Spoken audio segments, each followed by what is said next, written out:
Bonsoir à tous et bienvenue au 19h de la télévision de Burkina. Voici les titres. Crise au centre universitaire polytechnique de Dori.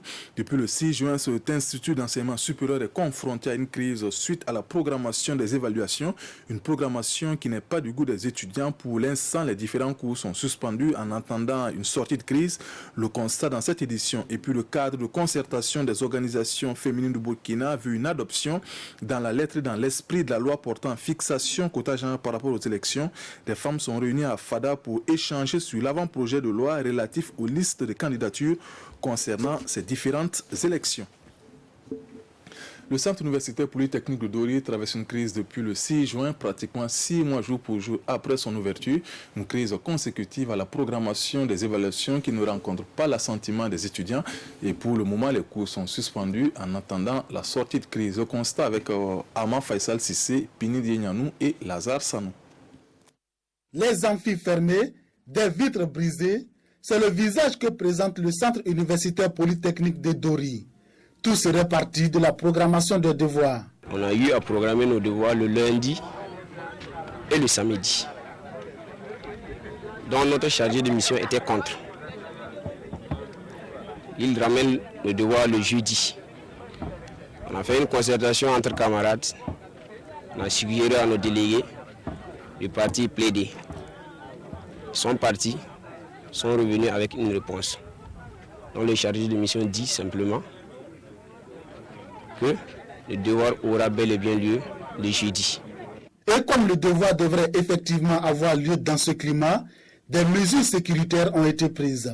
Certains étudiants m'ont contacté, ils ont dit « Monsieur, nous souhaitons faire le devoir, nous avons bossé pour ça. Si toutefois il y aura la sécurité pour qu'on fasse le devoir, nous allons faire le devoir. » Et moi, j'ai fait juste venir la police, c'était juste dans le but de me protéger, de dire aux gens qui ne veulent pas composer, je n'ai jamais eu l'intention de les brutaliser. Ce sont mes frères, ce sont mes enfants.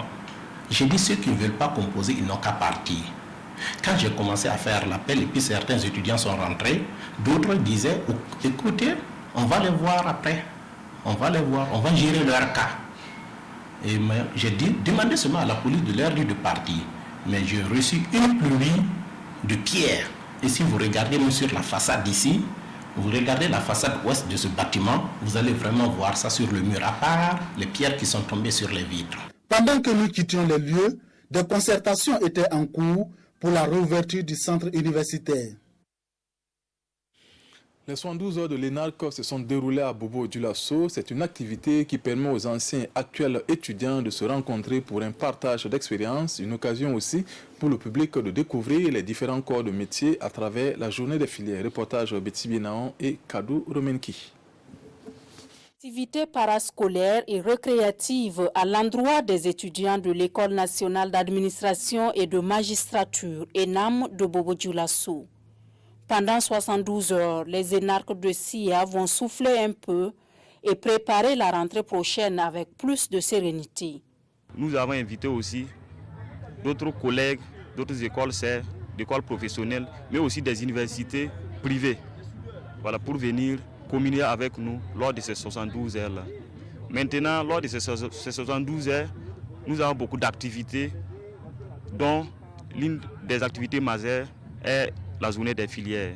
La journée des filières se veut une journée porte ouverte où l'occasion est donnée à chaque corps de métier de se faire connaître du grand public. Ils expliquent leur métier, ils invitent leurs prédécesseurs, ceux-là qui sont passés par la filière et qui ont assis leur notoriété dans l'administration publique. Ils viennent partager leurs expériences avec les élèves. Donc c'est une espèce de journée de promotion de la filière et d'explication des enjeux et des contours de la formation.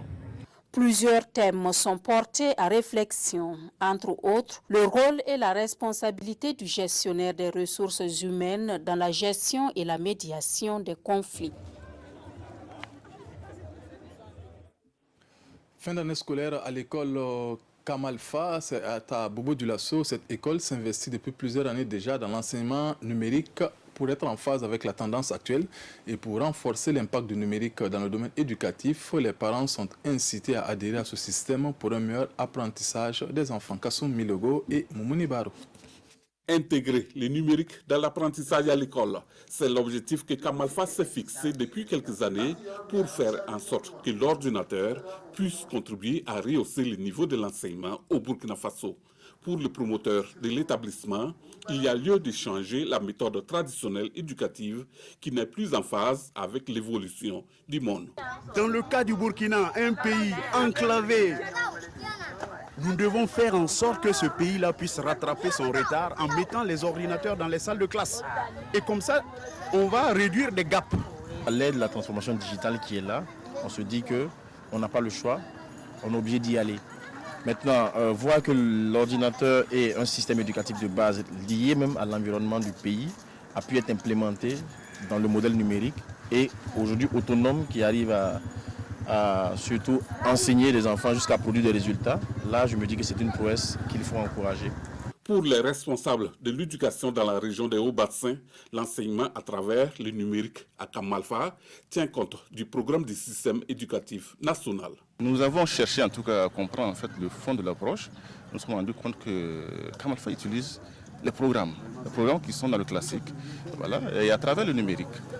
Et ce qui facilite vraiment les apprentissages sur les enfants. C'est une question d'approche. Et si vous avez fini d'exécuter le programme d'une année, ça doit passer automatiquement à la seconde année. C'est ce qu'ils sont en train de faire.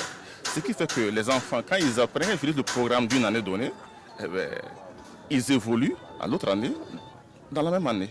La vision du promoteur, c'est d'ouvrir dans les autres régions du pays les établissements dont l'apprentissage est basé sur le numérique, qui est d'une grande urgence pour le pays. Célébration de la journée de l'enfant africain au centre-est, elle a eu lieu sur le thème Action humanitaire dans un contexte d'insécurité au Burkina, défi de la prise en compte des droits de l'enfant. Autorités et populations ont manifesté leur engagement au respect des droits de l'enfant au regard de la thématique. Reportage Aruna Kabouré et Mahamadi Ouedraogo. Les acteurs de la promotion et de la protection des droits des enfants du Kouritenga font honneur aux tout-petits à travers la célébration de la journée de l'enfant africain. Une occasion pour ces enfants d'interpeller les autorités, mais aussi d'exposer leurs préoccupations liées aux crises humanitaires. Beaucoup d'enfants souffrent toujours de manque de protection. Enfants séparés de leur famille, orphelins dus aux crises humanitaires, enfants traumatisés par les actes atroces et barbares en temps de conflit, bébés abandonnés, mariage d'enfants, etc. En plus de cela, beaucoup de leurs droits élémentaires sont violés. La fermeture des écoles, la fermeture des centres de santé. Du côté des autorités et de leurs partenaires, chacun renouvelle son engagement à trouver les meilleurs remèdes face aux maux qui entravent l'épanouissement des enfants. C'est des problématiques que l'État travaille avec les partenaires techniques et financiers pour permettre à tous ces enfants déplacés de jouir pleinement de leurs droits.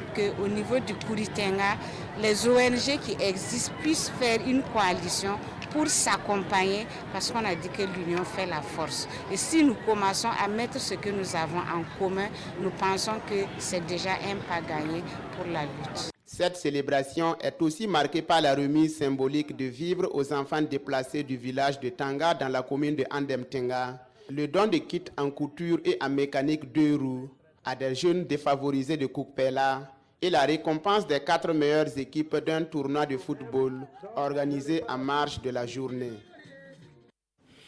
Tenue d'un atelier d'approbation et de sensibilisation des femmes sur le quota genre relatif aux élections législatives et municipales. Il est ici question pour ces femmes de travailler à l'adoption de la loi portant fixation de quotas sur les listes de candidature à ces élections. Elles sont réunies à Fadangourma à l'initiative du cadre de concertation des organisations féminines de Burkina Faso. Reportage Aimé Douamba et Ibrahim Sanou. Les femmes du Gourmand s'approprient l'avant-projet de la loi sur le quota. Une loi qui fixe les modalités de positionnement des candidates et candidats aux élections législatives et municipales. Et pour le cadre de concertation sur la participation politique des femmes, cette loi doit être adoptée et vite, car 2020 n'est plus loin. Les femmes sont en politique, il y a de l'engouement. Par contre, il y a un problème de positionnement de femmes sur les listes de candidature, ce qui nous amène à penser qu'il faille faire des propositions allant dans ce sens. Les 14 partis politiques représentés à l'Assemblée nationale n'ont pas suffisamment respecté cette loi. Et sinon, on aurait eu quand même un nombre assez important de femmes à l'Assemblée nationale. Il est important que la base et les acteurs concernés, c'est-à-dire les femmes, s'approprient elles-mêmes les contenus des textes et des initiatives que nous prenons en leur nom. Partenaire financier, le National Democratic Institute NDI apprécie positivement l'initiative. Cette initiative, nous l'avons jugée assez très bonne et pertinente. Et pour cela, nous avons décidé de les accompagner. Et depuis que cela aussi a commencé, nous sentons que ça apporte un plus. Parce que généralement, on vote les lois sans que les citoyens ne sachent leur contenu. Mais là, les femmes sont informées, tous les invités sont informés du contenu de l'avant-projet de loi, de ce que la loi propose pour les élections à venir. 3 communications sont au menu de l'atelier. Aussi, des propositions de stratégie et de mobilisation de l'opinion en vue de l'atteinte des résultats escomptés sont attendues au sortir de la rencontre. L'organisation néerlandaise de développement SNV renforce les capacités des présidents des conseils régionaux. C'est une formation théorique et pratique basée sur plusieurs thématiques, notamment les énergies renouvelables, la sécurité alimentaire et l'élevage transhumant. Reportage Bettivier Naon, Seriki Milogo et Mireille Carole Tougma. Ils sont tous des acteurs du développement au niveau décentralisé. Eux, ce sont les présidents des conseils régionaux. Ici, ils renforcent leurs capacités sur les notions d'élevage, de sécurité alimentaire et nutritionnelle et d'énergie renouvelable. La sécurité alimentaire, les énergies renouvelables et puis le pastoralisme jouent un rôle important dans l'économie du Burkina et il est normal que les préoccupations des organisations soient adressées aux présidents des conseils régionaux qui sont garants du développement local. Et donc, c'est les informer des préoccupations qu'elles ont et permettre de prendre des décisions éclairées en leur faveur. Les PCR, leur rôle est important et c'est le cadre que nous avons donc choisi pour réfléchir avec eux donc, sur leur rôle justement dans ce processus-là. Et ce rôle est capital parce que finalement, le développement, il est piloté essentiellement par les collectivités territoriales. Cette formation vise une implication véritable de ces décideurs à travers des plaidoyers.